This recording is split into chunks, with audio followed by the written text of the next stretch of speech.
Anumang oras ay nasa Pag-asa Island na ang BRP Laguna na may dalang mga bagong supply sa isla. Alamin na natin ang latest sa live na pagtutok ni Joseph Morong mula po sa Palawan. Joseph! Emilio, nabanggit mo ay resupply mission na naman na bahagi raw ng hindi pagbitaw ng Armed Forces of the Philippines sa mga lugar na okupado at may karapatan naman talaga ang Pilipinas. Di kalayuan sa Kalayaan Island, makikita ang dalawang barkong ito ng China ngayong hapon. Inaasahang darating na sa Pag-asa Island sa Kalayaan ang BRP Laguna na tumulak nitong Martes sa parehong araw na nagtagumpay ang resupply mission sa Ayungin Shoal.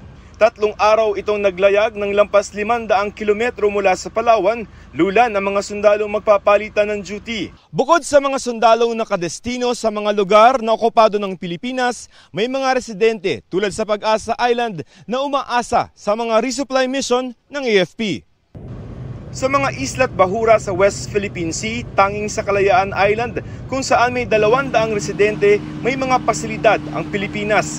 Sunod nang may presensya ang Ayungin Shoal sa pamamagitan ng BRP Sierra Madre na isinadsad noong 1999. Kumpara sa mga yan, ganito ang mga naglalakihang mga estruktura na itinayo ng China sa ilang dating bahura na ginawa ng artificial island.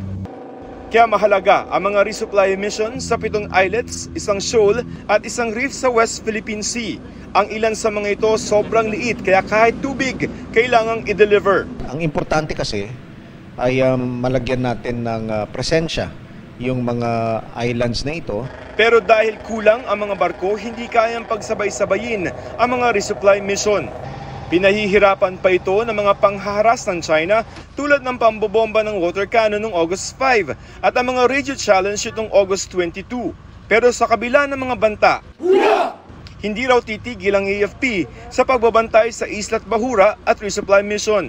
Alam mo, hangang-hanga kami sa mga sundalo natin na nandito sa mga 9 occupied islands. Mahirap po yung buhay nila, no?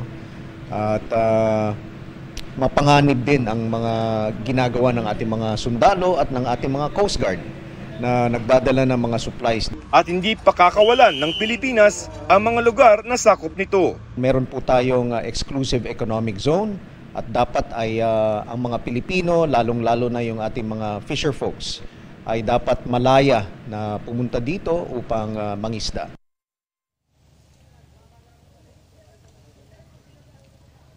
Emil, umaasa naman yung mga residente ng Pag-asa Island na nakausap natin bago sila tumulak pa uwi doon, ay sana raw madagdagan yung mga pasilidad doon tulad ng madagdagan sila ng ospital. Emil? Maraming salamat, Joseph Morong. Mga kapuso, samahan nyo kaming tumutok 24 oras. Bisitahin at mag-subscribe sa GMA Integrated News sa YouTube. Sa mga kapuso abroad, bisitahin ang GMA Pinoy TV at www.gmanews.tv.